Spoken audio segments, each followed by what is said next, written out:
Okay, I want to continue with my head-to-head comparison of the Beretta PX4 Storm Inox and the FNX-9 Bitone. As you can see, I've added a little colored background here to try to keep the focus from fighting with the background.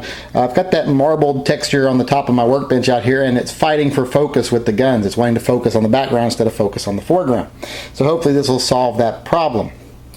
So I want to go ahead and continue here. In the last video, if you'll remember, if you bothered to watch it, you will know I dealt with more of the physical aspects of the gun, the features, the aesthetics, the build, the ergonomics. And in this video, I'm going to deal with the more performance-related aspects of the gun, how it shoots, how reliable it is, how easy it is to use, and I'll touch a little bit on accessories.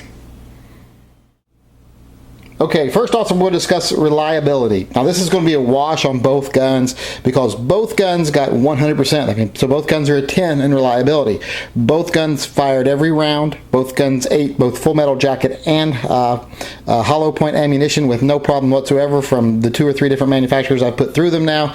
So both of them are 100% reliable for me so far because I haven't had a single failure, not a magazine issue, not a feed issue, not an inject issue, nothing. The only thing I can even come close to saying was an issue is the FNX, the first few magazines, would occasionally throw a round right back at my shoulder. It hasn't done it since the first couple of magazines, but that's the only issue. So as far as reliability goes, I got to give both of them a 10 because they've both proven so far to be 100% reliable.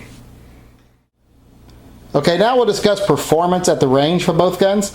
I'll show you a little video of each gun shooting and discuss each one individually, and then I'll show you some videos from targets, and we will discuss how they did as far as accuracy. Now first let's discuss the Beretta PX4 Inox. First let me show you a little obligatory range footage here of me actually shooting the gun, and then we'll discuss how it performed.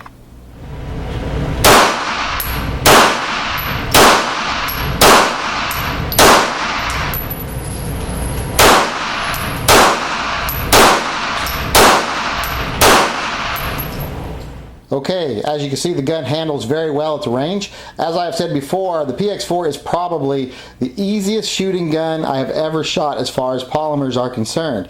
That rotating barrel really makes a difference in recoil. I can really feel the difference, especially when shooting it side by side with the FNX-9. Now granted, it's 9mm, so it's not the greatest recoil in the world out of either one of them, but this does make it softer. Also, I think the gun is a little stouter than the FNX-9, so it handles recoil a little better because of that too, but that rotating barrel does make a big difference. So as far as performance goes, Beretta is going to get the highest performance I would ever give a polymer gun, and that is an 8, because it is easy to shoot, it's easy to hold, recoil is almost non-existent for a polymer gun, it points naturally, it just does everything you would want it to do at the range. So as far as a rating of 1 to 10 on this one, for far as performance goes, I'm going to give it an 8, and that's about as high as I would ever give a polymer gun. Okay, now we'll talk about the performance of the FNX-9 from FN. This gun also performed very well at the range. Now, I'll first show you the footage of me shooting it, and then we'll come back and we'll discuss the good and the bad of how it handled, and it's mostly going to be good.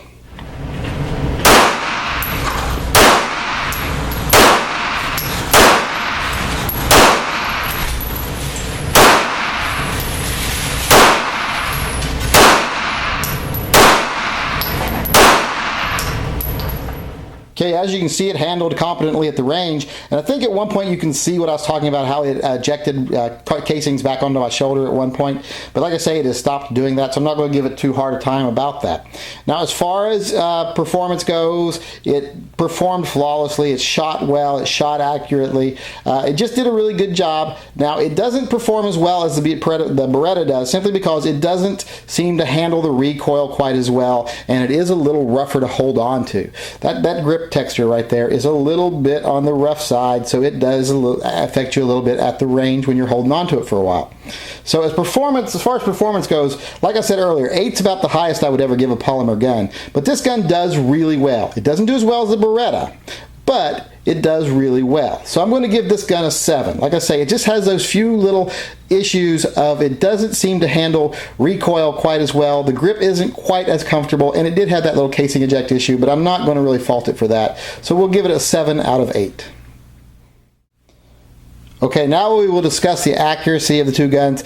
You'll see the video here where I show the target, but you can't really hear what I'm saying too well. I'll kind of sum it up for you here, and then I'll try to subtitle it on the video. The Beretta seems to point just a little bit better at, shooting quickly at 50 feet, 15 rounds. Shooting seems to do a little bit better, but not a whole lot better. And I attribute the accuracy, the extra accuracy, not to the inherent accuracy of the gun over the FNX9. I credit to the fact that it recoils a little less and it's a little easier to handle. This one recoils a little more, a little harder to handle. So therefore, this ends up being a little less accurate at 50 feet, firing 15 rounds than this one does. But let's look at the video and let you see for yourself. Okay, this first target is 15 rounds fired rather quickly from the new FNX-9. Not too bad. It says at 50 feet that I'm firing pretty fast, and it's a new gun, so I'm not used to it yet. This target down here is 15 rounds from the Beretta. A little bit better. Still just the second time shooting this gun, so I'm not real used to it yet either. But I find that it shoots a little more accurately for me. Once again, this is at 50 feet, 15 rounds. Okay, as you can see, both guns do fairly well at 50 feet. Once again, I'm not a great shot, so for me, that's pretty good. So as far as inherent accuracy of each gun, I'm going to give them both an 8. They both seem to be very adequate guns as far as accuracy. When I later laid them both on the bench and shot, I got a lot better groups out of them, got some pretty tight groups. I tried to film some up close of the target from me shooting them from a distance up close so that you could see the grouping happening on the target. But because my big ass hit the tripod, this is the footage I ended up with.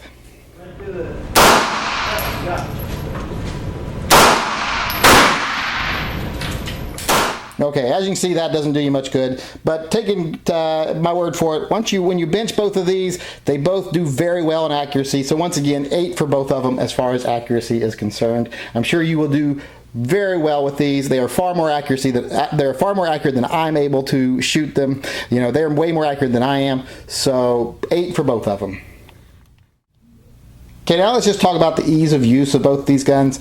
Both of them have quite a bit of controls on them. They have safeties, they have decockers, blah blah blah. So they're not the easiest to use gun in the world. There are things you have to practice with and things you have to learn. So therefore I would usually mark these down.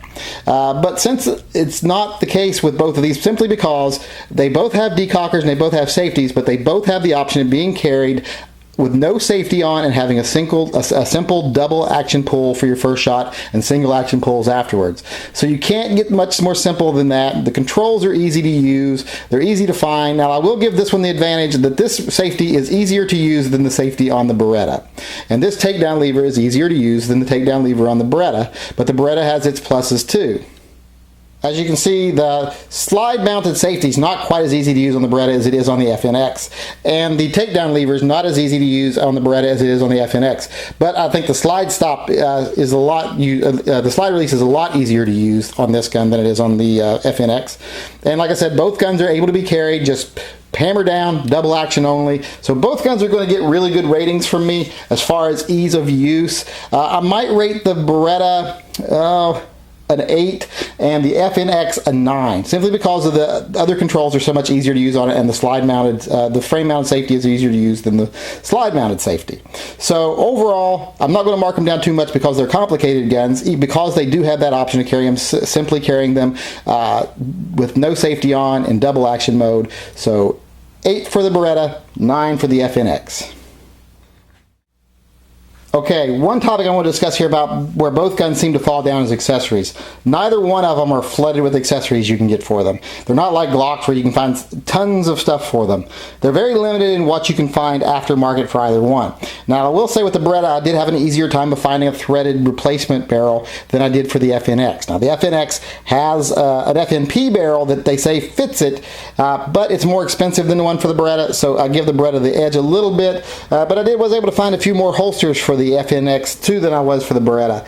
So as far as accessories go, I'm going to give them both a 5 because neither one of them are great as far as accessories go. So 5 for both of them in that category. Neither one of them are stellar there. If you want to get these as a carry gun, you might want to take that into consideration, that you're going to have a little trouble finding holsters and accessories for them.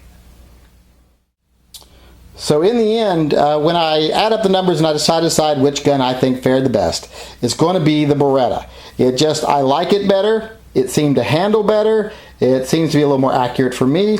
So all in all, I think it just ends up being the better gun, especially for me. And I think it's just a better gun overall when you add everything up. It ended up with 74 out of 90, so that's not bad. But I will have to say one thing. Even though I think this is a better built gun, better features, you know, just an all-around better gun, when I looked at it objectively and I added up the numbers, if you take out looks from the equation, then the FNX-9 ends up right up there with the Beretta. If you're not considering appearances, it's pretty close. In some of the places where the Beretta excels ahead of it, this catches up in other aspects, like being able to be carried cocked and locked and etc. So when you take looks out of the picture, these guns are pretty even, because this gun ended up with 72 out of 90 when I looked at it objectively overall. The Beretta ended up with 74 out of 90. The Beretta won in appearance by 2 points. So when you take that out of the equation, well, then they end up with the even number of points. So it's really a toss-up for which gun is better for you. It's going to come down to preference. I personally prefer the Beretta, but this gun is great too. So either one of them, you're going to have a good gun.